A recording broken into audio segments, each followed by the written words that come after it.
কিয়ামতের দিন সমস্ত মানুষের হিসাব নিকাশ শুরু হওয়ার আগে তিনজন ব্যক্তিকে আল্লাহ তাআলা ডাক দিবেন।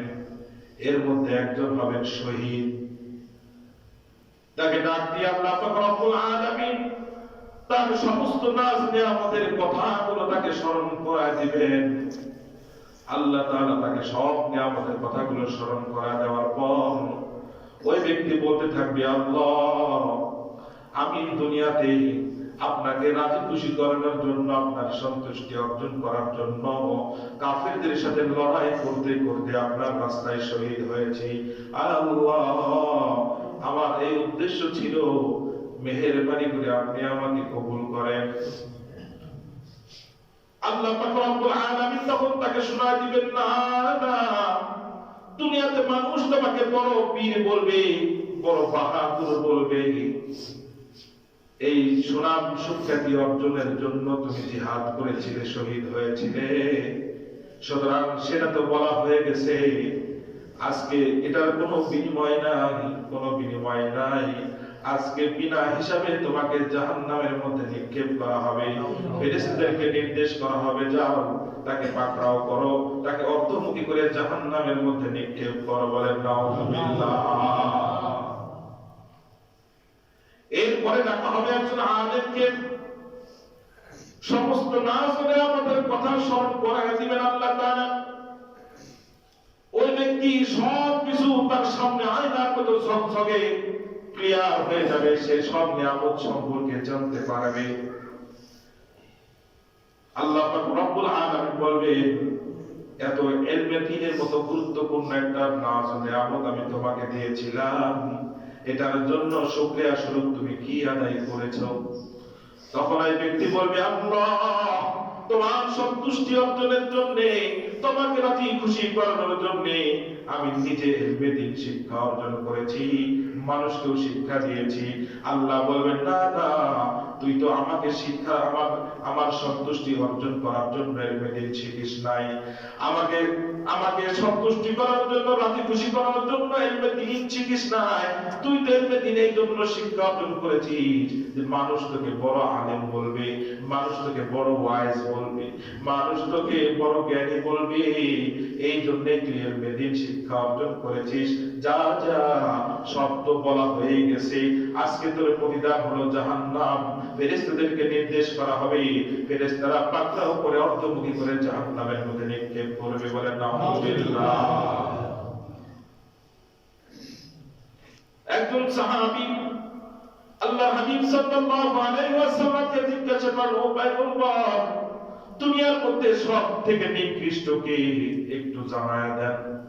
আল্লাহর হাবিব সাল্লাল্লাহু আলাইহি ওয়াসাল্লাম বললেন, সাহাবী রে, সব সময় ভালো জিনিসের কথা জিজ্ঞাসা করো, খারাপ জিনিসের কথা জিজ্ঞাসা করো না, ভালো জিনিস সম্পর্কে জিজ্ঞাসা করবা। তবে শুনে নাও, আলেমরাই হলো সব থেকে নিকৃষ্ট। বলেন নাউযুবিল্লাহ। তবে সে প্রকৃত আলেম না, সে হলো উলামায়ে সু। তার উদ্দেশ্য ছিল মানুষ কিভাবে তাকে শোনাবে, মানুষ কিভাবে তাকে বড় হুজুর বলবে, তার উদ্দেশ্য ছিল মানুষ তাকে বড় আলেম বলবে। এটা মাকসাদ হওয়ার কারণে তার খুলুসিয়ত নষ্ট হয়ে গেছে, শিরকত চলে আসছে, আল্লাহর জন্য সেই আমলটা খালেস থাকলো না।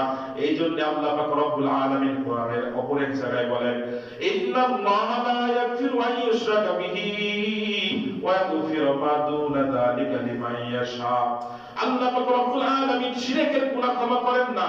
আল্লাহ পাক রব্বুল আলামিন শিরক ব্যতীত যত গুনাহ আছে সব গুনাহ যার জন্য চান তিনি ক্ষমা করে দিতে পারেন। সুবহানাল্লাহ। এইজন্য আল্লাহ তাআলা শিরক সবথেকে আল্লাহর কাছে ঘৃণিত। শিরক সবথেকে কি বলে, এটা এক ধরনের শিরক। আমি আল্লাহর জন্য আমলটা খালেস রাখলাম না, এটা আমি কি করলাম, আরেকজনের জন্য, মাখলুকাতের জন্য করলাম, মাখলুকাতের সুনাম সুখ্যাতি আর যশ অর্জনের জন্য আমি করলাম। এরপরে আরেকজনকে ডাকা হবে, যে ছিল সব থেকে বড় দানবীর। আল্লাহ পাক রব্বুল আলামিন তাকে দেখে তার নাজ ও নিয়ামত সম্পর্কে সবকিছু শোনায় দিবেন, জানায় দিবেন। এরপরে আল্লাহ তাআলা তাকে জিজ্ঞাসা করবেন, গোলাম, এত এত নাজ নিয়ামত আমি তোকে দান করলাম, এই নাজ ও নিয়ামতের বিনিময়ে তুই আমার জন্য কি করেছিস বল। তখন এই ব্যক্তি বলবে, আল্লাহ, তোমার এমন কোন রাস্তা নাই যেখানে তুমি সন্তুষ্ট হও, যেখানে তুমি রাজি খুশি হও, এমন প্রত্যেকটা রাস্তা আমি দুই হাতে মানুষের জন্য দান করেছি গো আল্লাহ। আল্লাহ, আমি তোমার সন্তুষ্টির জন্য সর্বক্ষেত্রে সব জায়গায় দুই হাতে দান করেছি। আল্লাহ তাআলা তাকে বলবেন, না রে গোলাম, না, তুই তো দুনিয়ায় মানুষ তোকে বড় দানবীর বলবে, মানুষ তাকে বড় দাতা বলবে, মানুষের সুনাম সুখ্যাতি যশ অর্জন করার জন্য তুমি দুই হাতে দান করছো, সর্বক্ষেত্রে দান করেছো, আমি আল্লাহর জন্য তুমি দান করো নাই। সুতরাং সেটা তো বলা হয়ে গেছে, যাও যাও, জাহান্নামের মধ্যে তাকে নিক্ষেপ করা হবে, ফেরেশতাদেরকে ঘোষণা করা হবে, তাকে ধরো, তাকে অন্ধমুখী করে জাহান্নামের মধ্যে নিক্ষেপ করা। বলেন নাউযুবিল্লাহ। তাহলে এগুলো সব কিসের আলামত বলেন? কিয়ামতের। কিয়ামতের আলামত। আল্লাহ রাসূল বলে, ফাতুল্লিমানি গায়রিদ দ্বীন, দ্বীন শেখা হবে ভিন্ন উদ্দেশ্যে। আল্লাহ হাবিব সাল্লাল্লাহু আলাইহি ওয়াসাল্লাম হাদিস শরীফের মধ্যে এরপরে ইরশাদ করেন, ওয়া তা'আর রাজুলু ইমরাতাহু, পুরুষ তার স্ত্রীর আনুগত্য করবে। বলেন নাউযুবিল্লাহ। এটাও কিসের আলামত? আওয়াজ করে বলেন, ওয়া তা'আর রাজুলু ইমরাতাহু, পুরুষ তার স্ত্রীর আনুগত্য করবে। বিষয়টা শুনতে অবাক লাগলেও বাস্তবতা এটাই। আজকে অধিকাংশ সংসারের মধ্যে নারী মাত্র, ঠিক কিনা ভাইরা আমার? আর-রিজালু কওয়ামুনা আলান নিসা, আল্লাহ পাক রব্বুল আলামিন পুরুষদেরকে কর্তৃত্ব দান করেছেন, ক্ষমতা দান করেছেন মহিলাদের উপরে। বলেন সুবহানাল্লাহ। মহিলাদের উপরে পুরুষদেরকে আল্লাহ তাআলা প্রভাব দান করেছেন, শক্তি সামর্থ্য দান করেছেন। সুতরাং সর্বক্ষেত্রে পুরুষেরটাই থাকা দরকার, সর্বক্ষেত্রে পুরুষের বিধান, পুরুষের হুকুম, পুরুষের নির্দেশ, পুরুষের কর্তৃত্বই থাকার দরকার। যেই সংসারের মধ্যে মহিলার কর্তৃত্ব চলে, যেই সংসারের মধ্যে মহিলার মাতবরি চলে, ওই সংসারটা সোনার সংসার হয় না, ওই সংসারটা দুনিয়াতেই একটা নরকের ঠিকানা। ঠিক কিনা ভাইরা? এই জন্য সংসারে কথা চলবে কার? আরে পুরুষের কর্তৃত্ব চলবে। কার কর্তৃত্ব চলবে? তবে হ্যাঁ, পরামর্শ করবেন। কি করবেন? পরামর্শ করলে তো মহিলারা খুশি। কি বলে? অনেক পুরুষ আছে কিছু জিজ্ঞাসাই করে না। পরামর্শ করা দিনই কাজে, দুনিয়াবি কাজে, সাংসারিক কাজে, সকল কাজে পরামর্শ করা কার জন্য? রাসূলের সুন্নাহ। কার জন্য? রাসূলের সুন্নাহ, আল্লাহ হাবিব সাল্লাল্লাহু আলাইহি ওয়াসাল্লামের সুন্নাহ। কিন্তু হাস্যকর হলেও এটা সত্য, পুরুষ বাজারে যায়, স্ত্রী আগে আগে হাঁটে, মহিলা পিছনে, স্ত্রী আগে আগে হাঁটে আর স্বামী কি হাঁটে পিছনে। স্ত্রীর সেই ছোট ব্যাগের নাম কি? এই ব্যাগের নাম তো জানি না, পার্সেলের ব্যাগ, এটা নিয়ে টানে। স্ত্রীর কাপড় চোপড় চয়েস করে, দামাদামি সবকিছু স্ত্রী করে, আর স্বামী শুধু চাকরের মতো বিল পরিশোধ করে। এরকম চিত্র আমাদের সমাজে আছে না নাই? কিসের আলামত? আওয়াজ করে বলে, কিসের আলামত? কিয়ামতের আলামত। বাচ্চা ঘোষণা করছে, আমার রাজ্যের মধ্যে দেখি কার কথা চলে, স্ত্রীর কথা চলে না, স্বামীর কথা চলে। বাচ্চা পরীক্ষা করার জন্য ঘোষণা করে দিয়েছে, সমাজের মধ্যে, আমার রাজ্যের মধ্যে কালকে যারা আসবে আমি সবাইকে পুরস্কৃত করব, তবে শর্ত হলো যে সংসারে কার কথা চলে এই প্রশ্নে পাশ হতে হবে। সবাই আসছে, বাচ্চা ঘোষণা করে দিল সংসারে কার কথা চলে। সবাই বলতেছে, না, পুরস্কারের দরকার নাই, আমাদের সংসারে স্ত্রীর কথাই চলে। বলে ঠিক আছে, একেবারে খালি দিব না, একটা আপেল গিফট দিছে। কি দিছে? আপেল। একটা করে আপেল দিছে। সারাদিন আপেল বিতরণী চলতেছে। রাজা অবাক যে আমার এত বড় রাজ্য, একটা ঘর এমন নাই যে ঘরের মধ্যে স্বামীর কথা চলে, সব ঘরের মধ্যে মহিলার কথা চলে। শেষমেশ দিন শেষে একজন বড় মুসলা বাহাদুরের মতো দেখতে সে এসে বলতেছে, জনাব, আমার সংসারে আমার কথা চলে। বলে ঠিক আছে, ভালো কথা, তোমার সংসারে তোমার কথাই চলে, তোমার বিবি কথা চলে না? বলে না। বলে যাক, মাশাআল্লাহ, আলহামদুলিল্লাহ, আমার রাজ্যের মধ্যে এমন একজন পাওয়া গেছে যে বীর বাহাদুর, তার সংসারে তারই কথা চলে, স্ত্রীর কথা চলে না। বুঝতেছেন নাকি? বাচ্চা খুশি হয়ে বলে ঠিক আছে, যা, আস্তা বলে যা, ওই যে মোটা তাজা সুন্দর কালো ঘোড়াটা এটা তোকে আমি হাদিয়া দিয়ে দিলাম। সুবহানাল্লাহ। বাচ্চা স্বস্তির নিঃশ্বাস ফেলে তাকে পুরস্কার দিয়ে বাড়িতে চলে গেছে। বাড়িতে যাওয়ার পর ওই ব্যক্তিও তার পুরস্কার নিয়ে সেও বাড়িতে চলে গেছে। কিছুক্ষণ পরে আবার ওই ব্যক্তি রাজদরবারে আসছে। আয়সা বলে, বাচ্চা একটু ঝামেলা আছে। বলে, কি ঝামেলা? বলে, আমার ওয়াইফ বলছে কালো ঘোড়াটা, কালো রং অশুভের লক্ষণ, খারাপের লক্ষণ, মেহেরবানি করে আমাকে যদি একটু লাল রঙের একটা ঘোড়া দিতেন। আমার স্ত্রী বলছে। বলে, গাধা বেকুব, আমি তো পুরস্কার দিয়েছিলাম যে যার সংসারে পুরুষের কথা চলে, সুতরাং তোর ভাগ্যে এই ঘোড়া নাই, ওই আপেলটা নিয়ে বাড়িতে যা। বলে, আপেল নিয়ে সে বাড়িতে চলে গেছে।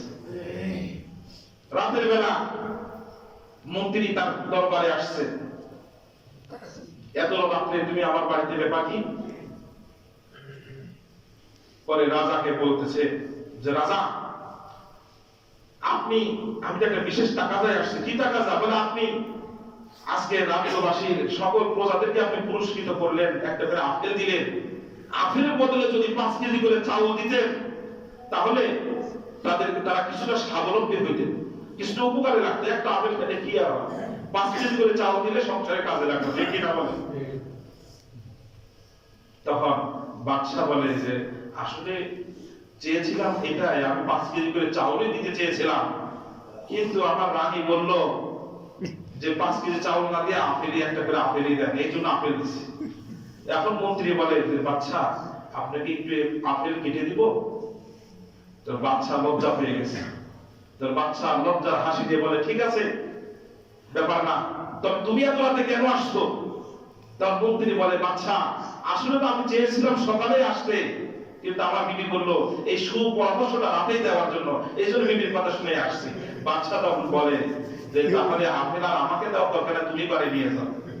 কথা বুঝে আসছে নাকি ভাই? সর্বত্র মহিলাদের মাতবরি, সর্বত্র কার মাতবরি? মহিলাদের। আল্লাহ তাআলা মাতবরির ক্ষমতা কাকে দিয়েছেন? পুরুষদেরকে দিয়েছেন। প্রত্যেকটা সংসারে তবে মা বোনদেরকে তাদের সাথে পরামর্শ করবে, তাদের পরামর্শ নিবে। পরামর্শ নিলে ওই সংসারের মধ্যে খায়ের বরকত কে দিবেন? আল্লাহ। আল্লাহর হাবিব সাল্লাল্লাহু আলাইহি ওয়াসাল্লাম বলেন, ওয়া তার রাজুলু ইমরাতাহু, কিয়ামতের আগে এমন এক অবস্থা তৈরি হবে যে পুরুষেরা স্ত্রীর আনুগত্য করবে, স্ত্রীর কথা শুনবে, স্ত্রীর আনুগত্য করবে।